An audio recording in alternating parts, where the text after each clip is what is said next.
576-497-7. Now, here's Captain Cool.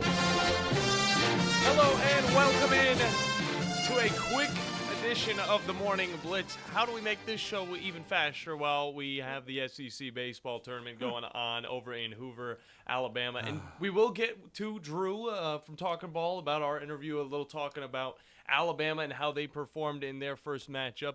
It definitely wasn't what we wanted to see, but it's just the way of the SEC in the first place. But to start off, talking a little bit about that LSU-Georgia game, you can catch all the matchups on our station. Georgia just struggled on defense, on offense. They could hardly do anything. They were able to put up 6 hits to LSU's 14.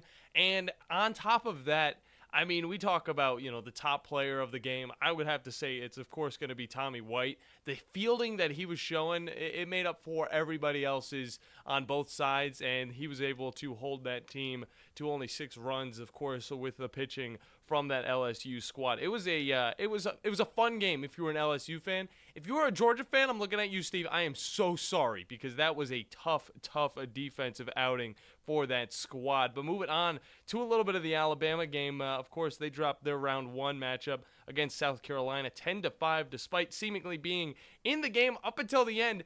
They just couldn't get any hits past the 5th inning. I mean, it just turned out to be, they got ahead, and then the grand slam happened in the bottom of the 3rd, and then that's whenever everything kind of just turned for the worst, and Alabama just couldn't get anything done because Chris Veach was doing insane things for the South Carolina pitching squad. He was able to go through and really just shut out the rest of the Tide's batting order, and I got to say, did we expect anything else from this team? I mean, look. All right, you could probably talk about, Alabama, they're going to be a football school, they're going to be a basketball school.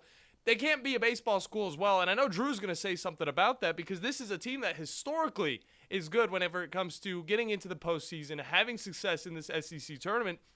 That's just not the case every single year. And, of course, Chris Veach doing what he was able to do. I mean, he was able to throw 6 Ks, and on top of that, work through 5.5 innings. I mean, he was doing a big things for this South Carolina Gamecocks squad. And on the other hand, Alabama had to go through 5 or 6 pitchers, and it really just did not work out for him because after the 4th, everything kind of turned, and Alabama wasn't able to do anything on offense. But then moving on to the Vandy versus Florida game, I got to say, if Alabama's not in it, I'm going for Vandy, okay? When it comes to Vanderbilt, not a huge fan of any other squad. My favorite team might be their softball squad that doesn't exist, but their baseball team's probably second right there as they were able to beat the Florida Gators. And I got to say, another defensive battle went down to the end. Very fun to watch, and it was just nice to see Vanderbilt really showing out because this is, whenever you look at this game, you do not see Vanderbilt actually winning, especially against the Florida team that faced off against an LSU squad last year in the national championship. It's a different type of game. Yeah. And honestly, I thought Florida would have a little bit momentum, but Vanderbilt, of course, 36-20. They're in a little bit of a different bracket altogether as they were able to throw 2 pitchers at Florida and able to get the win. Of course, that one being 6-3. And then finally, the Mississippi State versus Ole Miss game. Talk about a defensive battle. All the way up until the end, 1-0, Ole Miss actually thought they had a chance. They really did. They did have a chance. The one problem was, you look on the pitching side of things, both of them were stellar, all right? Riley Maddox was doing amazing, but Brooks Auger, I mean, he was doing exactly what his name implies. He was totally drilling this squad. He had 13 Ks on the night, and then at the end of it all, we had a huge hit from Connor Hujak. And it was all she wrote. It was a 2-run home run, and Mississippi State was able to get it in the 9th walk-off home run. Drew, talk about day 1 of the SEC tournament, brother.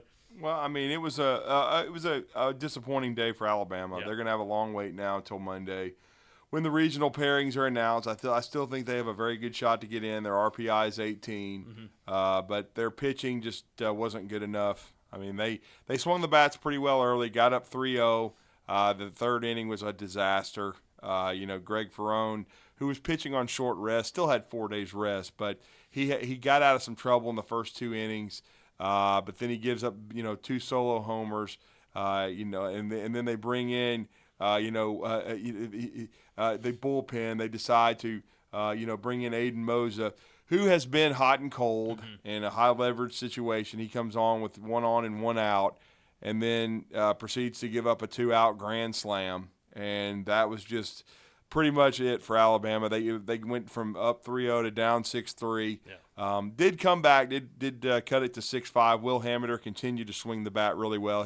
His run this last month plus has been pretty remarkable after not playing a lot for much of the season. And Alabama is not a good defensive team. They actually played clean. They didn't make errors, but the pitching just fell flat. I mean, they had to go to Alton Davis by the 4th inning in a high leverage situation.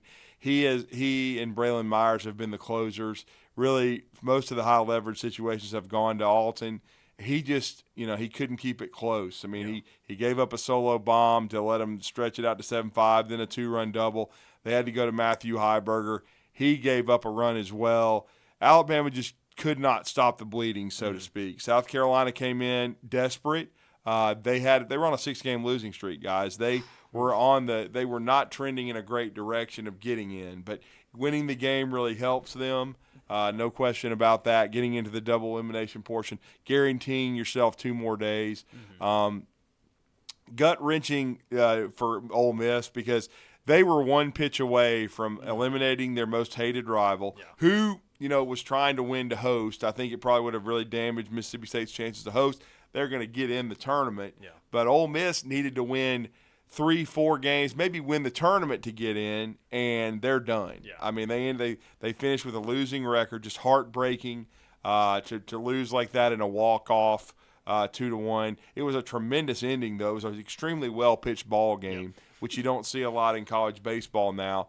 So it was a true battle. They're huge rivals. It was really an apropos ending to a first day that in most cases in the SEC tournament, we'll see what happens today, but you don't have that quick a day with 4 matchups the way they did. Yeah, no doubt. But LSU was very impressive.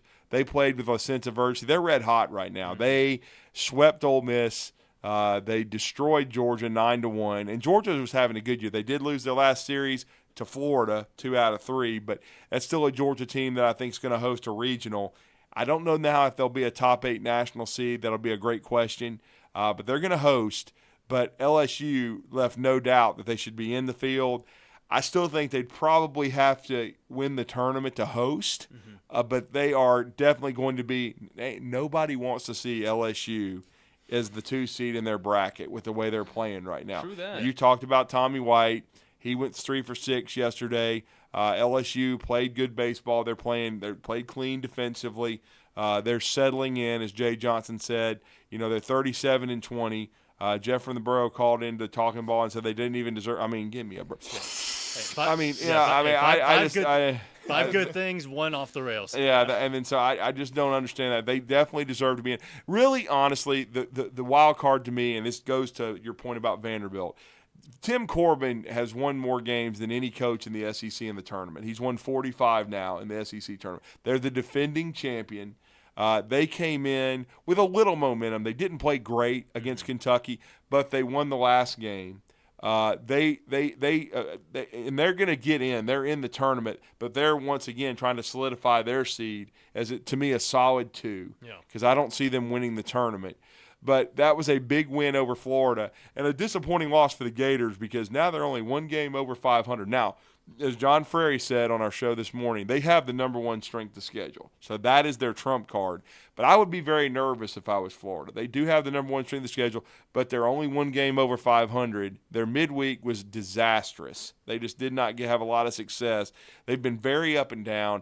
And I would agree with John. And I'm talking about Frary, I was surprised. I thought Florida would play better, especially after they just dismantled Georgia the last couple games. I thought they would come in with more sense of urgency, and that would be a bloodbath against Vanderbilt. There would be a fight. Vanderbilt just basically put it away early. It was just Florida made a little bit of a flurry in the last couple innings, but it was never in doubt. You never felt like, okay, Vandy's in trouble here. So Vandy wins that game 6-3, and so now Alabama and Florida have to wait it out. But I think Alabama's resume is better than Florida's, even though Florida has the number 1 strength of schedule, because simply did Florida win enough games? Yeah. That's my question. Yeah. So you have to be they're at on the very razor's edge. They're one game over 500. Now, again, is the SEC the best league in America? No question. Mm-hmm. I think that's why I think they deserve 11.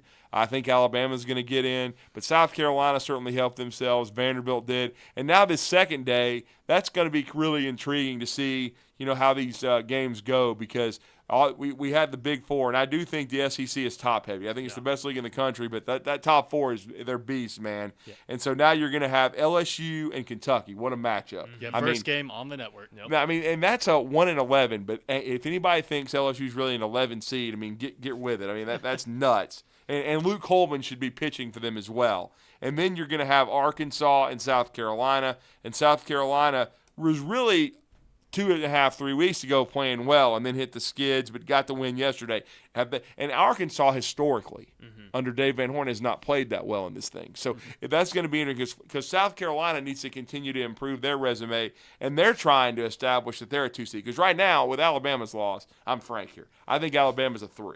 Okay, I don't think they're going to be a 2. I think they're going to be a 3. I think Florida, if they get in, they're going to be a 3. And then you got Tennessee and Vandy. They hate each other. Yeah, that's going to be an offensive. Yeah, that's the one, John. Yeah, I agree with it. I mean, but Tennessee has dominated Vandy a little bit lately, so that's going to be really interesting. And then you've got, as we know, Texas A&M, who's my pick to win the tournament, by the way.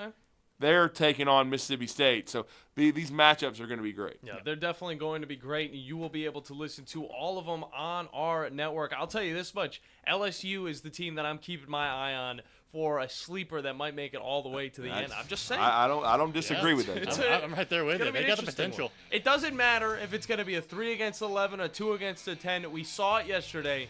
A lot of these teams that might be underdogs are not underdogs at the end of it. I'm looking forward to it. Drew's looking forward to it. Bandy's looking forward to it. We're all looking forward to it. It's a day of SEC baseball here on 97.7 ESPN The Zone. Look forward to Kentucky versus LSU coming up next here on 97.7 ESPN The Zone. Chill with the sound, at the end. Yeah, just chill with that.